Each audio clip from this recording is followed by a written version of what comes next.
Hey campers, George here, back in the man cave. A week or two ago, I got a mail call.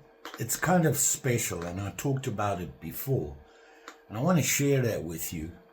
And I got this guy. It's a beater that needs some love. We can do a quick restore as well.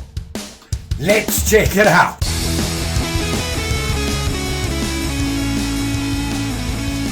So like I said, I actually got this like over 2 weeks ago.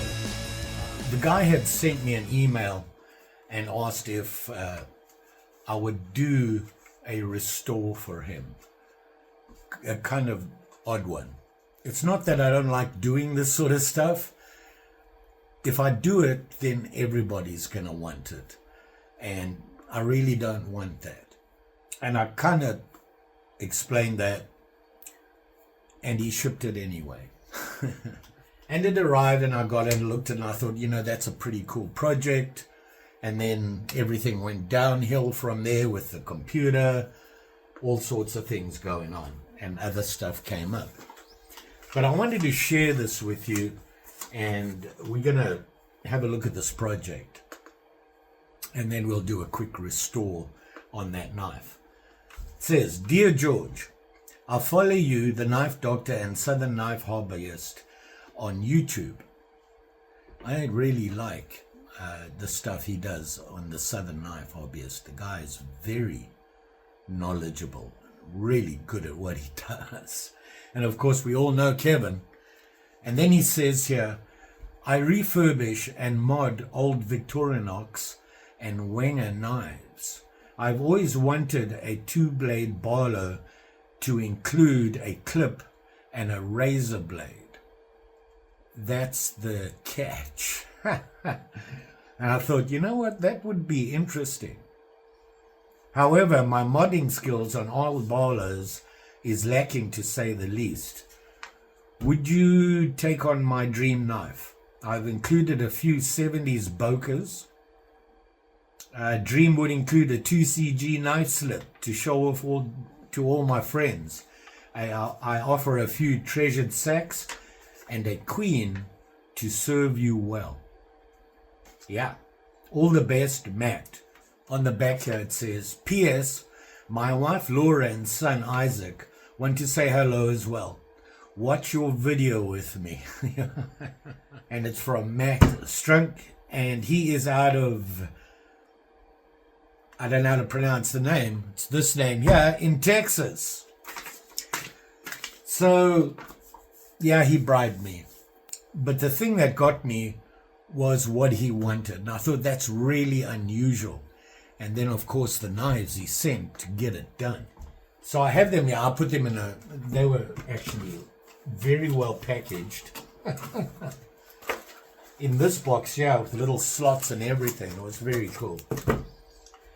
And what he sent me 2 sacks. This one here, look at this guy. And it's got some extras on it. You can see there, and I believe it's a screwdriver, right? Oh no, it's a ferro rod. You've seen these, that they offer these little nifty little catches here that allow you to store things in the corkscrew. And look at this knife. It's in really good condition. Which one it is? I've got to the point where I'm too scared to go onto their website. It's a rabbit hole, the horror. But I wanted to show you the tang stamp so that you can have a look-see at it. And you can see it there. Ooh, let me focus that for you. See that? And on the other side. And this knife is in really, really good condition. It's got everything. I'll open it up for you. It's got scissors, which has the spring in it. Maybe you guys can tell me what it is right away. I know there's some experts out there that can just look at these things and go, oh, everybody knows what that is, except George. Ay.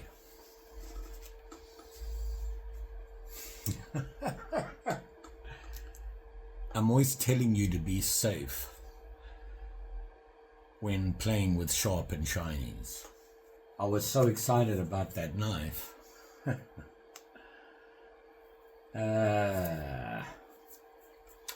Cut myself. But I'll show it to you anyway, seeing as it drew first blood. Here it is here. And you can see it's in really good condition. And it was sharp.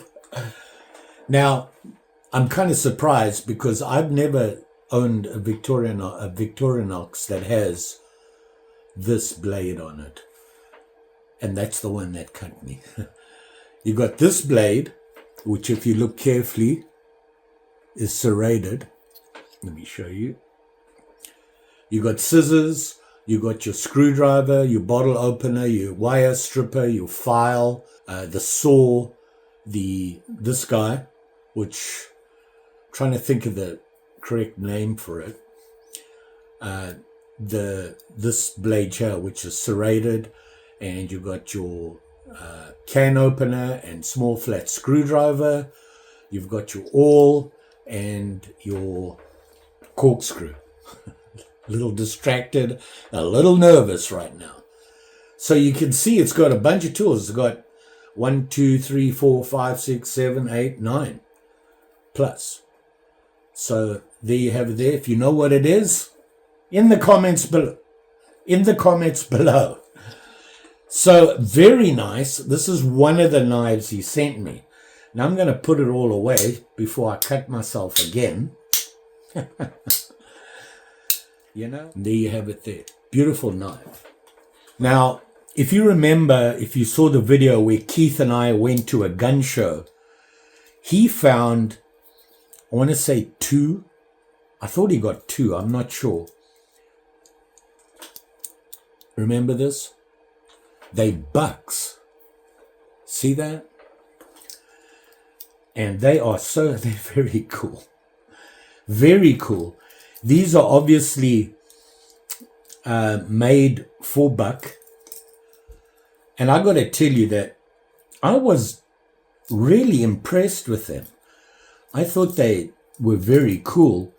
Obviously, they made by Victorinox, but I suspect this one isn't. But we'll have a look-see here quickly. Here it is here. Look at that. Is this not a cool-looking knife? And you got that buck sticker on it. And when Keith found them, he got them. I really, really liked them. Thought they looked very cool. You can see this one has a bottle opener, the screwdriver, a fish scaler, hook remover. Not quite sure what that is at the end there, this piece here.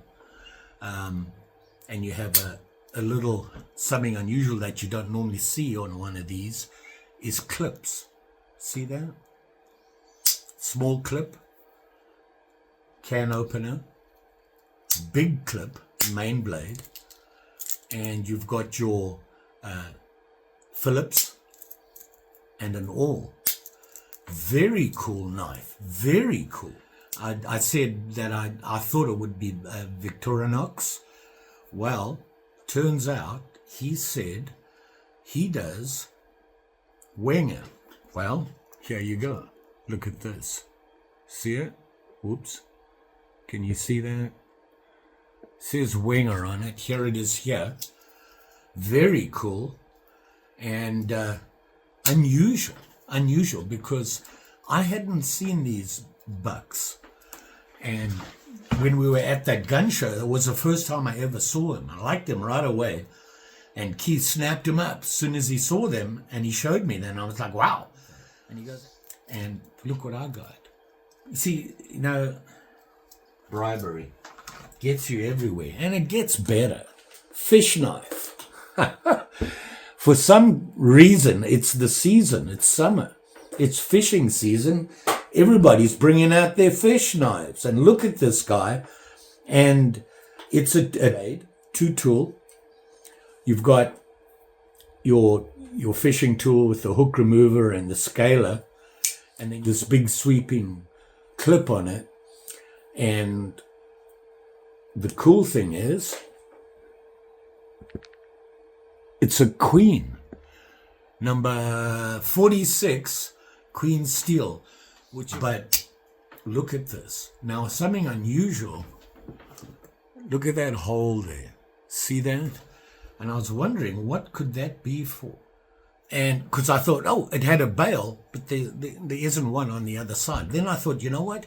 I bet you if you put a hook on there, you could sit this there and tie off on it. But I'm not sure what that's for.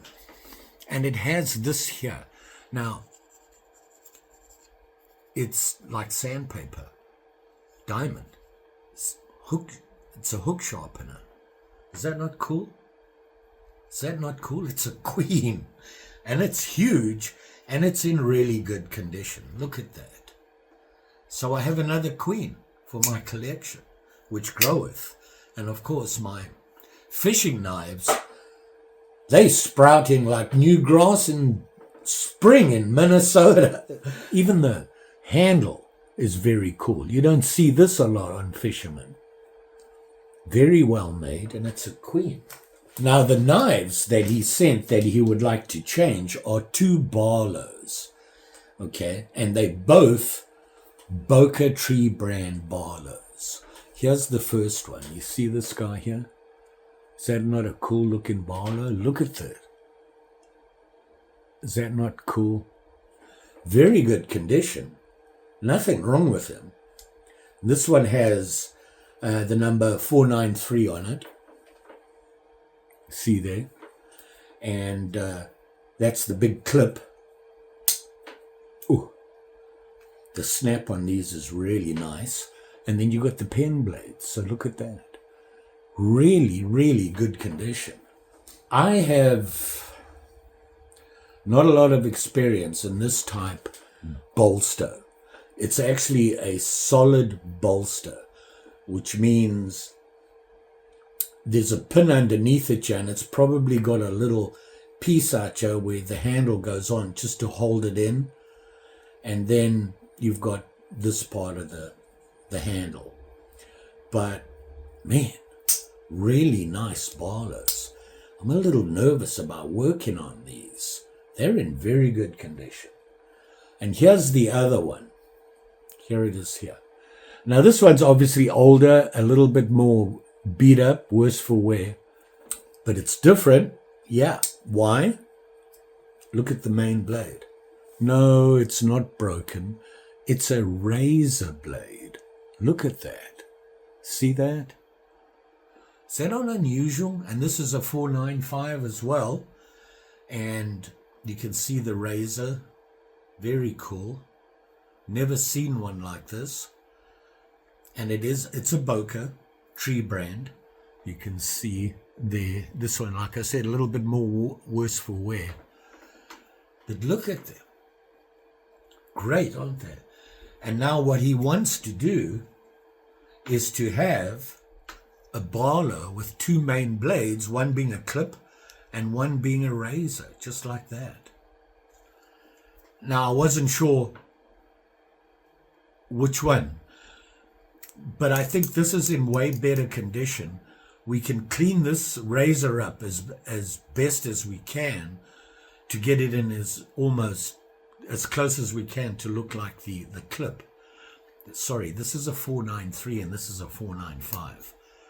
So that's what he wants. And then he asked if I would make him one of the barrel sheaths for it. Sorry, a slip, I think he said. Was it a slip? Yeah, he wants a slip for it. So, we can do that. The only problem is to be honest, a little nervous about the whole bolster. And then of course there's the problem that, well, I'm out of pins and I don't have any brass pins, and you can see this is brass on both of them. See that? So very cool. We want to do that. You're going to have to hang on for that one. I'm going to have to take a quick run up to USA Knife Maker and get some supplies to do this. While I'm there, I want to look at getting some more handle material and things like that. So I just wanted to share that with you, and that was from Matt in Texas. So now we've got Texas Terrell and Texas Matt, and I think there's another Texas somewhere. Oh, Texas likes their knives. So that's what's going on. And you know what, Matt? Very generous, my friend. He also sent me some sea ash. He sent me a couple of bucks so that I could get any supplies I need. So there you go. That is true bribery. Look at these. Okay? And then you've got this project. Is that not cool? Very cool. So, my apologies to Matt. I did email him back and say I've been having all these problems and everything, and he was just really nice about it. He was just excited that I was going to do it. Unfortunately, Matt, we're going to have to wait another couple of days. I got to go to work this weekend and things going on. But I'm definitely going to probably on Monday take a run down to USA Knife Maker and get some supplies so I can get on this. This is kind of a delicate project. This is something I'm going to have to really take my time and do it well. And I just realized that, wow. The pin goes through the bolster. That's how they're holding it on. Okay, I was worried about that. This is just done so well that you can't even see where the pin is. But it's there. So there you go. The project I want to do today with you is just a really quick cleanup on one of my favorite budget people. And here it is here. You can see this guy. Unusual. Look how big it is. It's really fat. Almost, if it was a little shorter, it would be what I call an elephant toe. Unusual, very unusual. You got this big, huge clip. Look at that. And you've got this big, deep spay blade, if you look carefully. And then on the other side, you have an awl. That's it. It is a clamshell. So what I want to do, the clamshell's got a dent in it there. You see that? I want to try something. I tried beating it out. That doesn't work. It's really difficult to do that. But I think you can see it there. I think what I want to do is get some JB Weld and put it in there. Let it settle on there, then clean it up. Because we're going to put some cover on here. I want to put a really bright cover, maybe a bright orange, a safety orange is what I like to call it. So while we wait for that to dry, we'll clean up everything. And then once the JB Weld's dry, we'll file it down and get it as smooth as we can. And then cover it. So let's do that. The boss is coming in for the weekly safety inspection. Before I start, we are being graced. Girly girl, you got stuff all over you. What are you doing? First thing I want to do is take the clamshells off. Before I do that, I just realized I didn't tell you who made this. One of my favorite budget guys. Hammer brand. Look at that. It's a beauty. Excuse Mary's tail. This is what I deal with.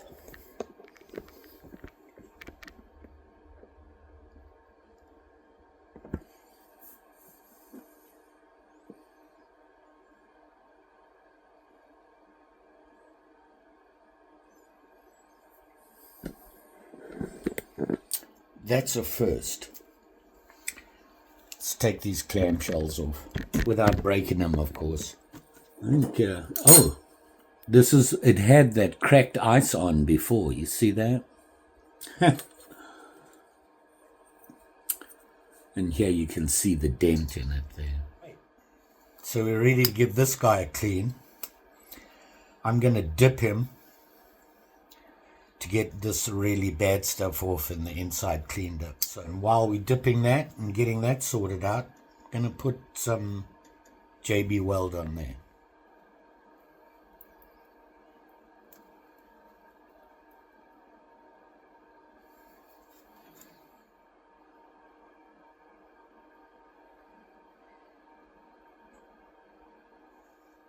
So I just put it in the dent there, and I'm going to let that dry, and then we'll try and smooth it out.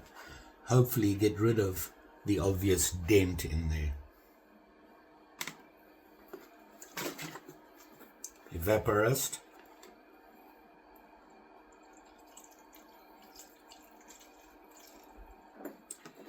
Here comes the boss. As soon as she sees me pouring something, she feels she has to get involved with it. It's kind of a problem because I can't leave this where she can get to. She might try and lick it.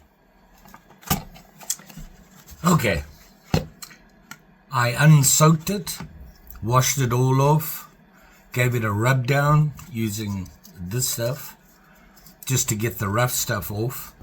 Washed everything off. Now we've got to clean this guy up. So here you can see it, yeah, and if you look, leaving it in there actually patinaed the blade. I left it a little bit longer than usual, but that's not a problem. It's take a little bit extra rubbing. It'll come off. We want to get them all cleaned up and shiny. The Hammerbrand logo on there. Love these guys. They make a really nice budget knife. One thing they do well is they come up with some really good brightly colored covers for these, but you can't find them in good condition anymore. I have 1000 grit, and we're just gonna hit it with elbow grease. And of course you want to support it all the time. You don't want to put any extra pressure on. And you can see here how scratched up it is from previous sharpening, probably on a sharpening wheel or something. You can see it there. So we're going to try and reduce that a bit to make it not so obvious, and it's kind of like that. Pretty common on these old knives. And you can see it doesn't take a lot to get some nice shine back on it. To get rid of all these scratches, man, it just takes off so much metal. I'm not a big fan of doing that. But normal side to the blade right here, but on the other side it actually has, yep, false blade. A little unusual, but hey, this whole knife, it seems to be unusual to me. Just the shape and everything, which I really like, and that's why I want to clean it up and we'll get them looking pretty good. Just takes a little bit of elbow grease.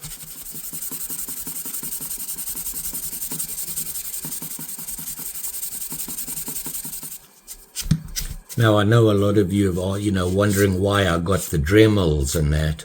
Well, to be honest, I got mainly for leather work and just when I'm a little lazy and don't feel up to elbow grease, you can get these things for your Dremel. And they're different colors because they're different grits, and you can get them in a pack and they fit on a Dremel just fine. The only thing that I don't like when you use a Dremel, and let me see if I can show you what I mean.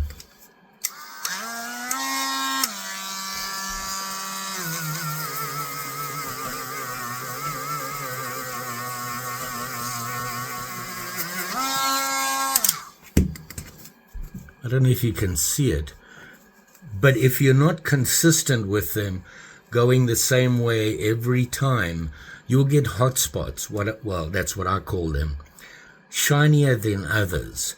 And so if I choose to use a Dremel just to do the initial cleanup, let's do this one.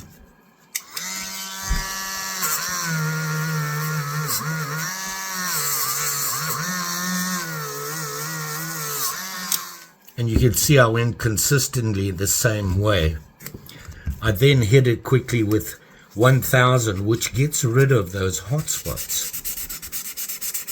And to be honest, it's a little quicker, except I like doing it by hand. Let me get this guy out of the way before I cut myself again. And so then you would touch it up with the 1000 grit.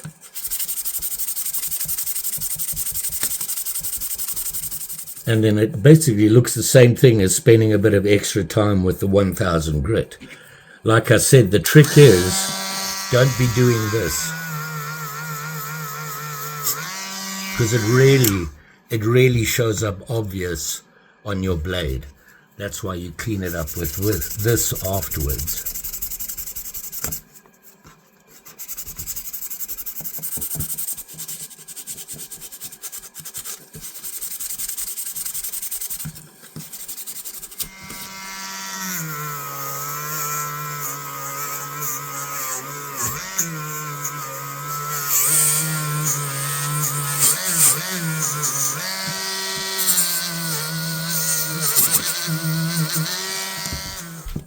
And there you can see how quickly you can do to the Dremel.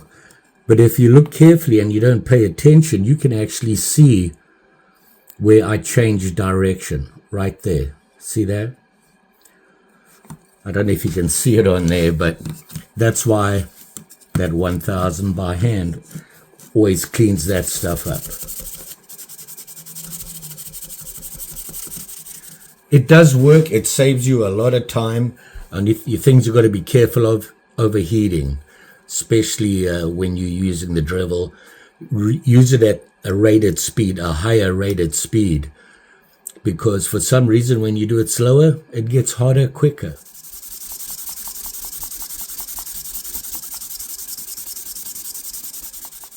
Now, don't forget when you're cleaning, you see where this covers a lot of the ricasso. But if you move it around, you'll get a little bit more, and you can get deeper in there to clean it. Safety gloves are a must when you use these, because these little bits here fly off. Now, I wear glasses, so I'm kind of sort of protected, but you need safety glasses. Don't forget that.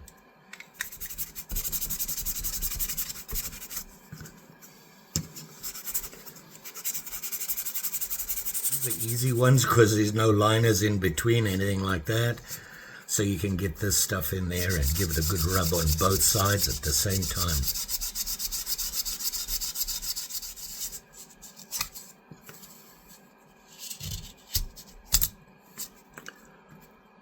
Alright, just a couple of rubs and and there you can see how it cleans up quickly in there. So this guy, you can see I hit the brass, the edges of the brass, so we'll sit him down for a little bit. The snaps on this are great. Now if you remember, the handle had a dent in it, and I put some JB Weld on there, just let it dry. Now I'm going to file it down and try and get this as smooth as possible. The file here, now I'm pretty low, so I want to smooth it out as much as possible, so I'm just going to hit it with some 1000 here. It's not really going to show up, but I want to see, there's a little dent there, but it's nowhere near as obvious as it was before. You can see the dent back there, and we've kind of filled it in. It's still going to show up, I think, but it won't be as bad as it was. So because we've been filing and sanding it, we want to get rid of all the dirt on there, because you're going to be sticking it on and you want it as clean as possible. I like to just use alcohol it picks up everything. And don't forget the insides here. Now, what I'm using for the cover is actually vinyl. And you can get this at hobby shops. This one I actually got from Joann's in town, a local hobby shop type thing. And unfortunately, they just closed down. Very disappointing, because I could always find something there I could use for leather crafting or whatever. But this here is this one, and it's called Cricket Premium Vinyl. Comes in different colors, a lot of different colors, and I believe you can even get patterned ones. Here is the hot tip. You see at the top there? It says permanent. Don't get the other stuff. You want your permanent vinyl. The biggest thing I struggle with is bubbles. I can kind of get rid of them. I would prefer it if I didn't have to. And I just cannot stop getting bubbles. But I'll figure it out. So here we go.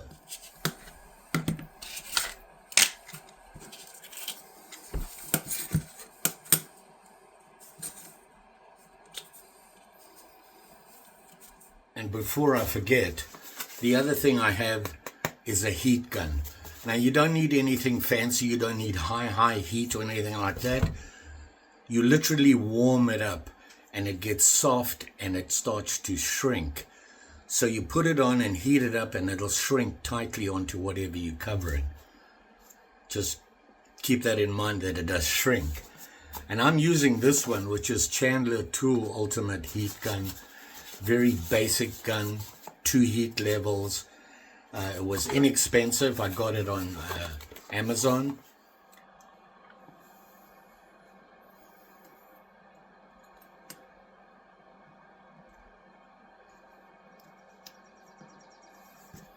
I use a sponge.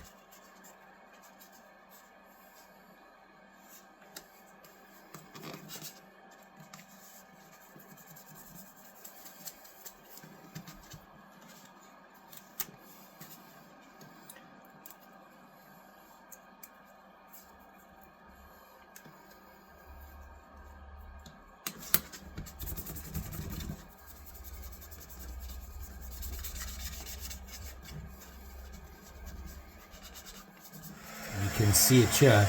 Now when I heat it up, it'll shrink nice and tight onto those edges, I hope.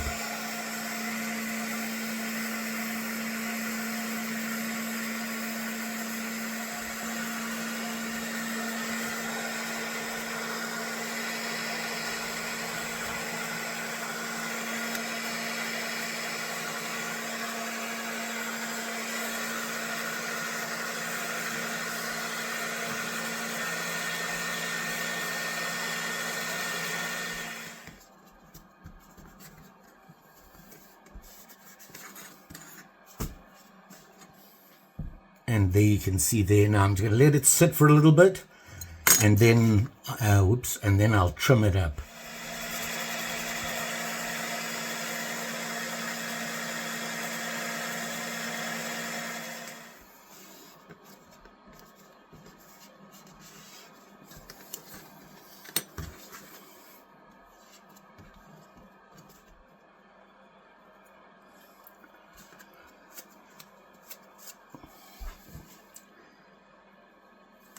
Well, you can actually see it when you move it around where I filled it in. But at least it's not a huge divot. Trying to be positive here. So let them cool down a bit, then we'll trim them up. So I've got an X-Acto knife here, and I like a sharp tip and sharp. They're very thin, so they're perfect for slicing this sort of stuff. I used to use them for leather, but I found that a stronger thing like these that I have from BPS work better on the leather, and these work on this delicate stuff so much better, especially if you have a badge in there and you're having to cut around and follow it to get the badge out. So what I want to do here is trim right along the edge of the fake bolster and try and get it nice and clean along there. And I've got bubbles again, and I just don't know what I'm doing wrong. I need to go and visit Laura, Travis's wife. I know she does this a lot. Maybe she can give me some tips.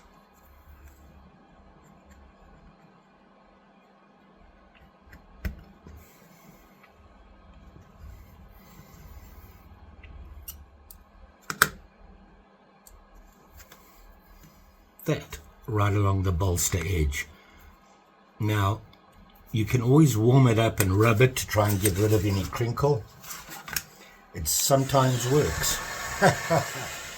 Okay, so now we got to put them on. You have to choose the right clip for the right side. And I believe it goes this way.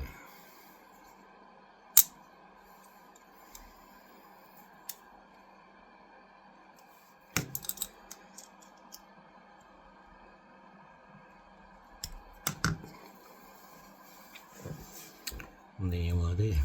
One down, other to go. So now I just want to clean up the bolsters a little bit, because I didn't do that before.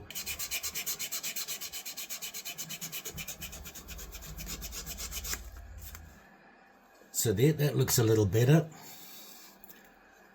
Now we got to sharpen. And this blade I just find so interesting. Look at this blade. This is what you call a thick spay blade. And of course this big healthy clip. So let's sharpen them up. These are fairly sharp already. I'm going to try with just 800 grit and see how we do.